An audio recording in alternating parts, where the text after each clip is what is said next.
Bonjour à tous, je suis Marie-Charlotte Delfondo, élève avocate au barreau de Paris. Je vais vous présenter la responsabilité du fait personnel en 25 minutes, top chrono.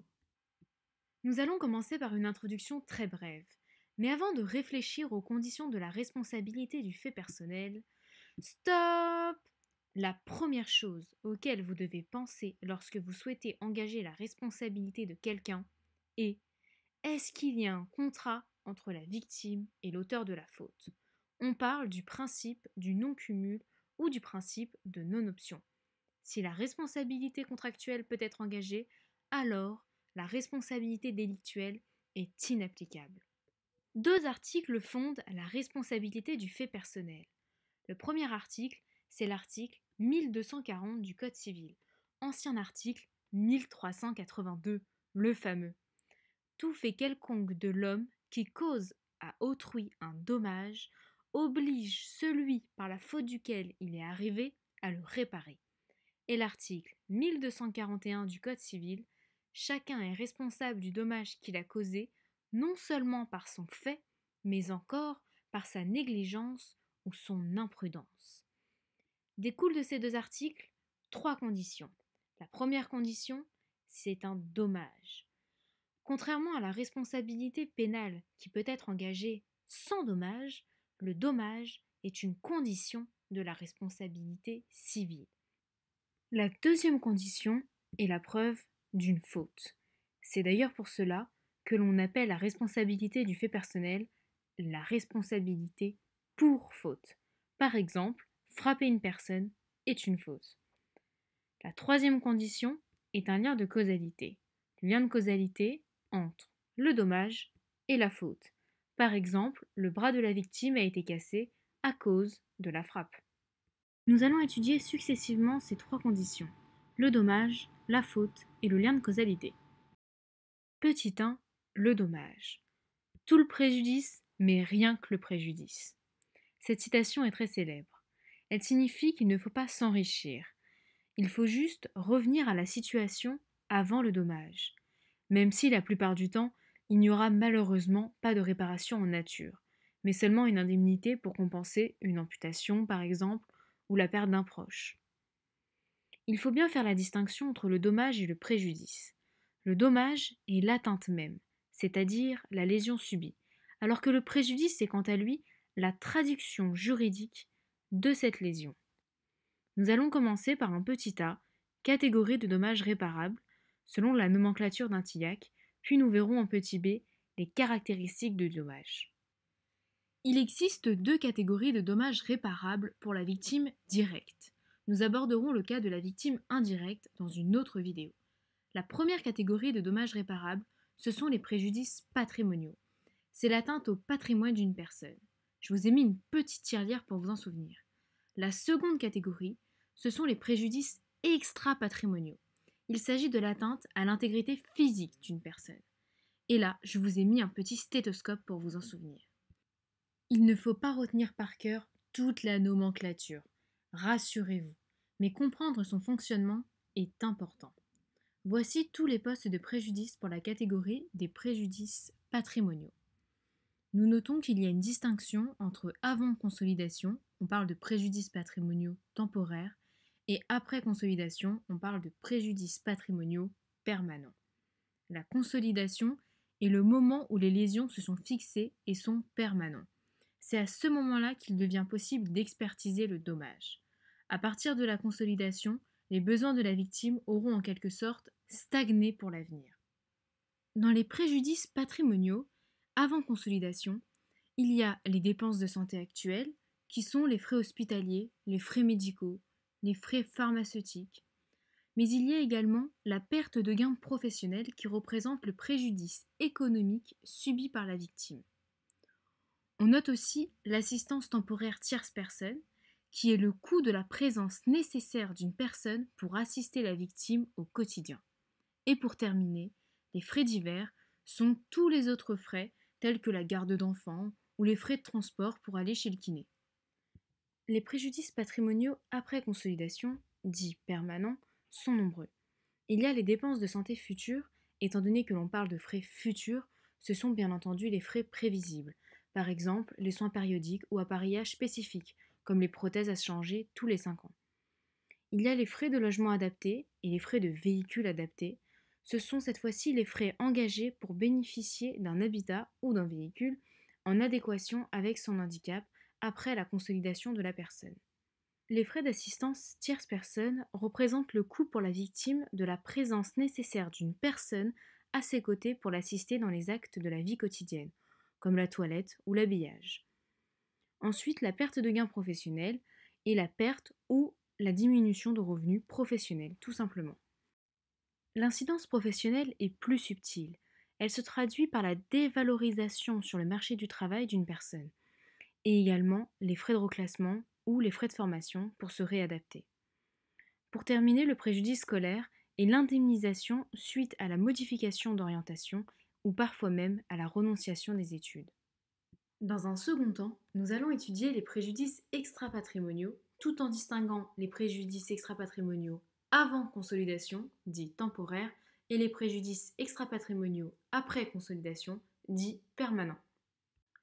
Concernant les préjudices extra-patrimoniaux avant consolidation, il y a 3 postes de préjudice. Le déficit fonctionnel temporaire correspond à l'incapacité fonctionnelle de la victime. Il peut être total, on parle alors de déficit fonctionnel temporaire total, par exemple lorsque la victime est hospitalisée. Ou alors il peut être partiel, on parle de déficit fonctionnel temporaire partiel, il est évalué avec 4 classes de différentes gravités, 10%, 25%, 50%, 75%, en fonction de l'autonomie de la victime dans ses activités quotidiennes. Ensuite, en deuxième poste de préjudice, il y a les souffrances endurées temporaires, qui correspondent aux souffrances physiques et psychiques que la victime a dû endurer.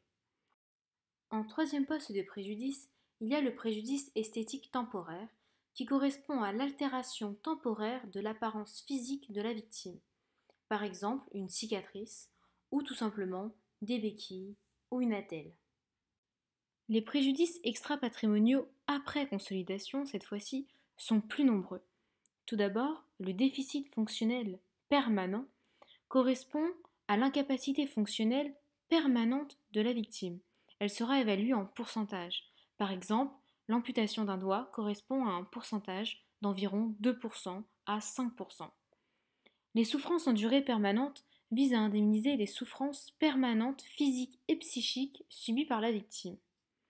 Le préjudice d'agrément constitue quant à lui la perte de qualité de vie ou l'impossibilité de pratiquer une pratique sportive ou plus généralement de loisirs.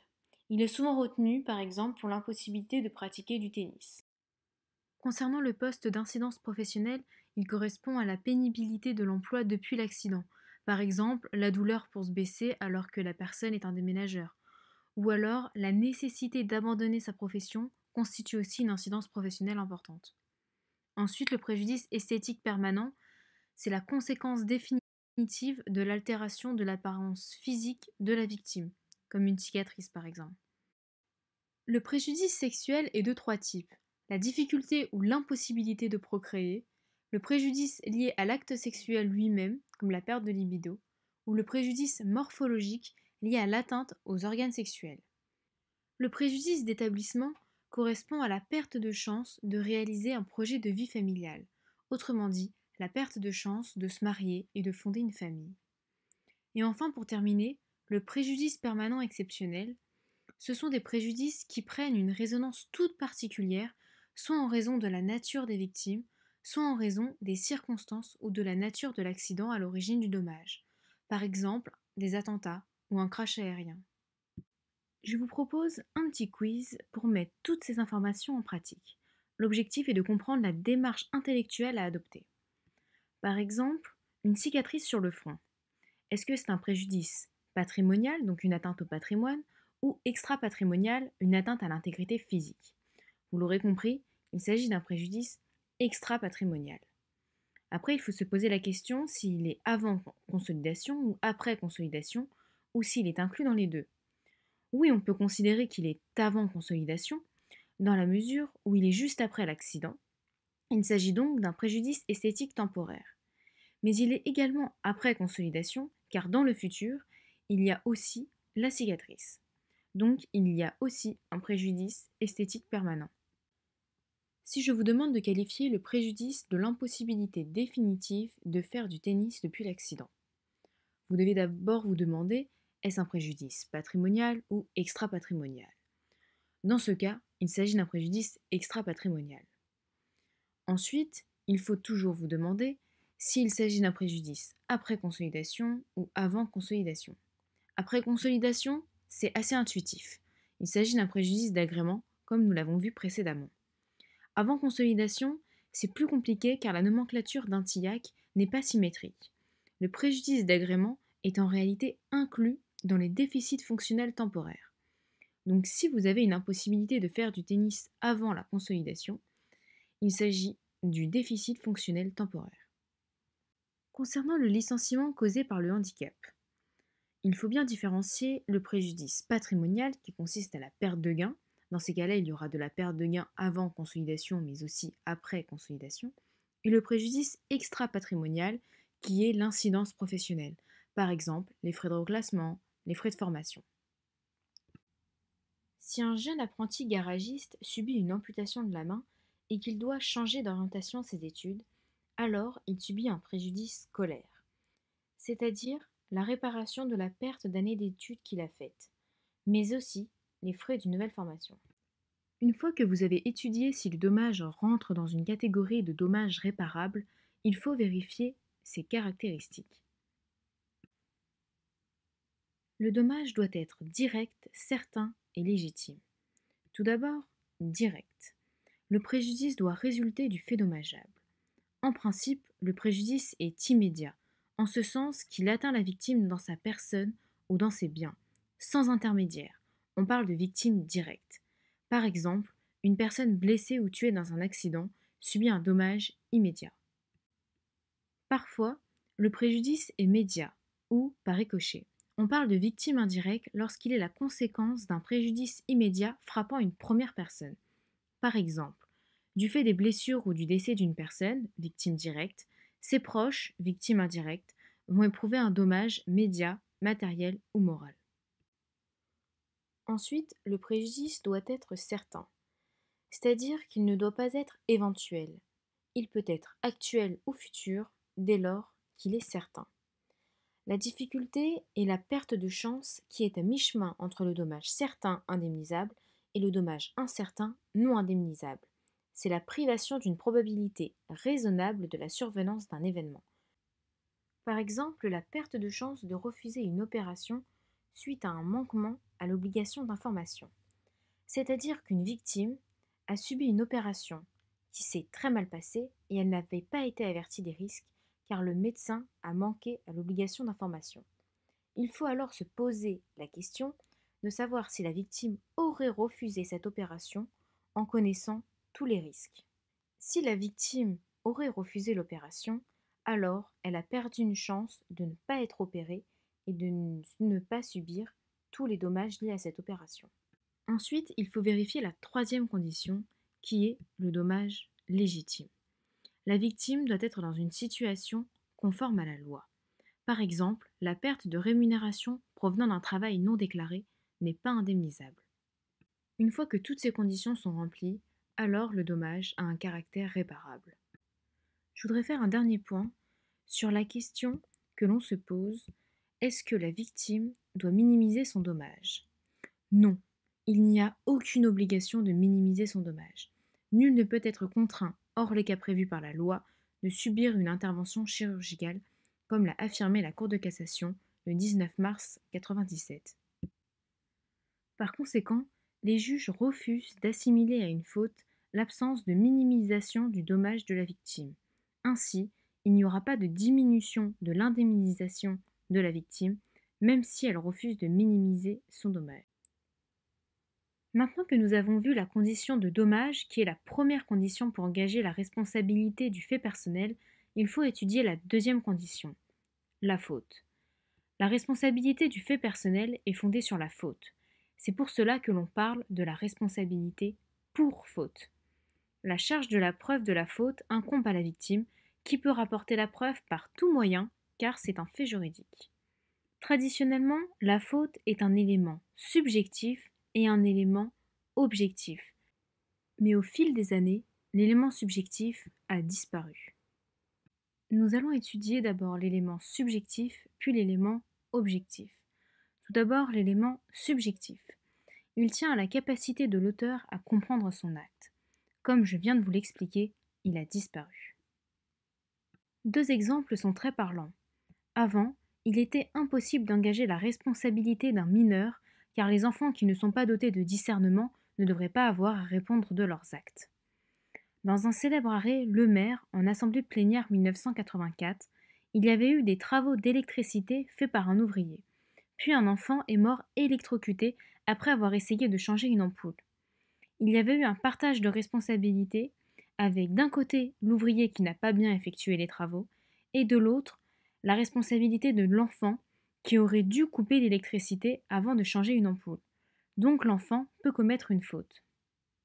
Dans un autre arrêt, d'Erguigny, en assemblée plénière 1984, une jeune fille a traversé brusquement la route et s'est fait percuter par une voiture et a décédé. Il y a un partage de responsabilité entre le conducteur qui aurait dû être plus prudent en conduisant, mais aussi de l'enfant qui aurait dû être plus prudent en traversant. Donc l'enfant peut commettre une faute.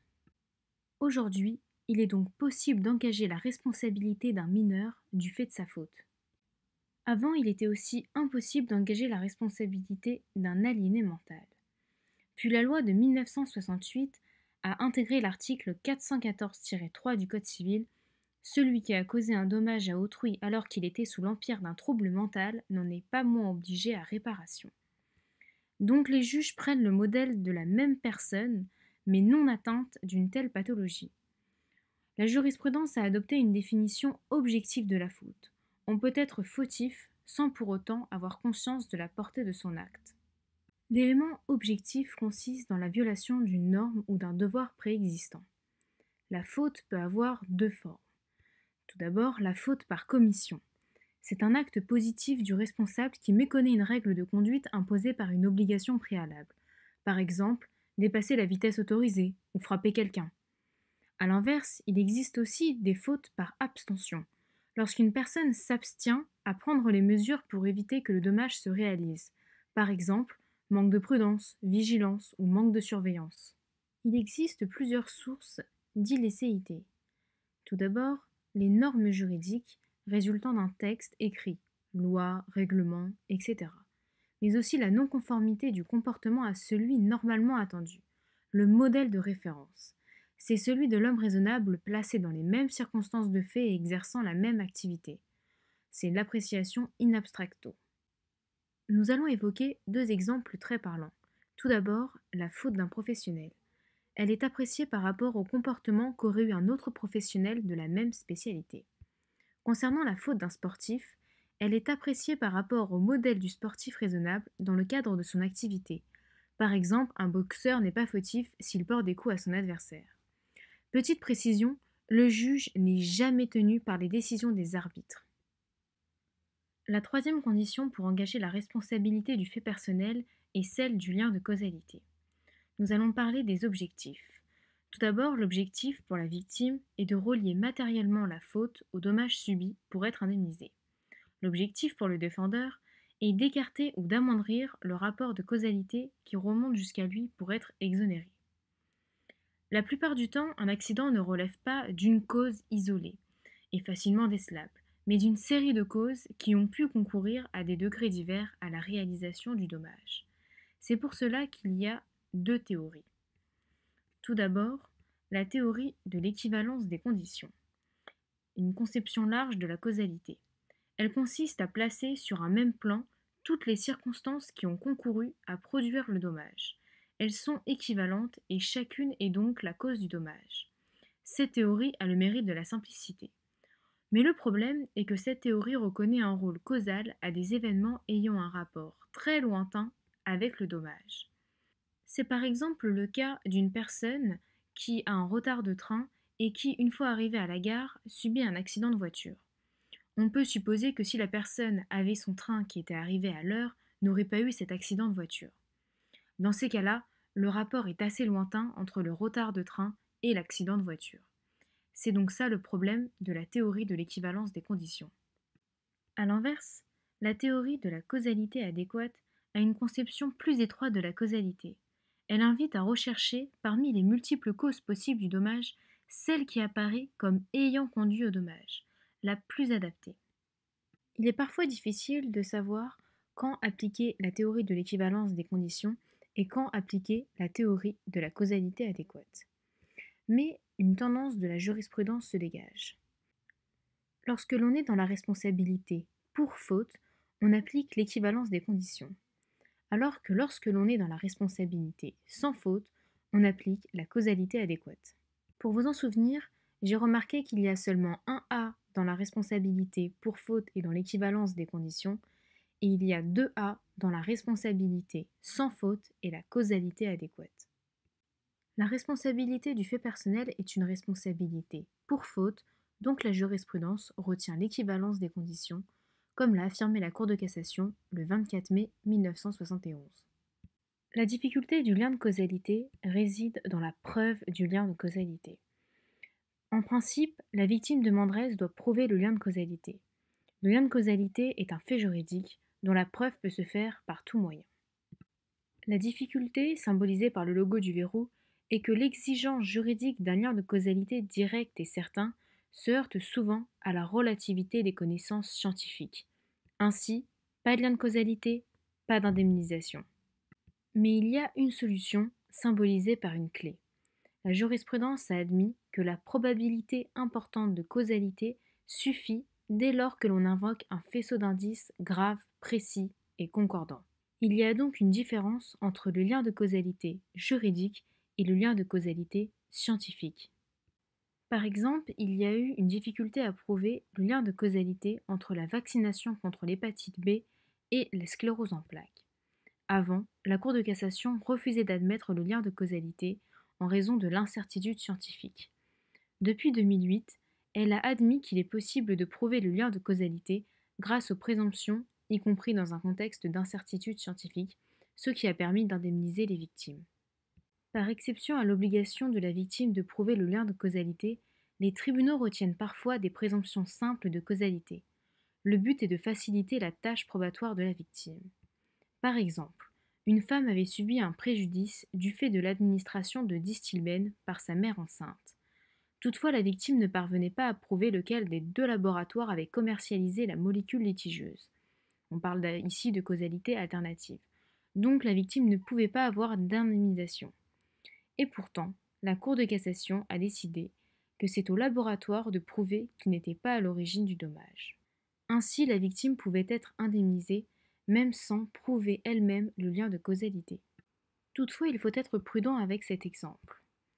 En effet, a priori, le litige ne relève pas de la responsabilité du fait personnel, mais de la responsabilité en cas de produit défectueux de la loi du 19 mai 1988.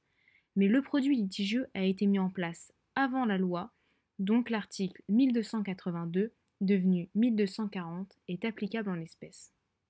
En bref, il y a trois conditions de la responsabilité du fait personnel. Le dommage, qui doit être réparable, donc soit patrimonial, soit extra-patrimonial. Il doit avoir trois caractéristiques, direct, certain et légitime. La deuxième condition, c'est bien la faute, en se rappelant que l'élément subjectif de la faute a disparu, il a été supprimé. Donc un enfant, par exemple, peut être responsable de son acte. Seul l'élément objectif, c'est-à-dire la violation de la norme, est pris en compte. La troisième condition, c'est le lien de causalité. La preuve du lien de causalité a des objectifs différents pour la victime et pour le défendeur. Il y a deux théories, la théorie de la causalité adéquate pour la responsabilité sans faute et la théorie de l'équivalence des conditions pour la responsabilité pour faute. La preuve du lien de causalité pose des difficultés. Dans certains cas, la preuve est impossible à rapporter, mais il existe des solutions pour faciliter la preuve et même parfois, il y a un inversement de la charge de la preuve. En espérant que cette vidéo vous ait plu, je vous invite à me mettre en commentaire vos remarques et à me mettre un petit pouce j'aime. Merci!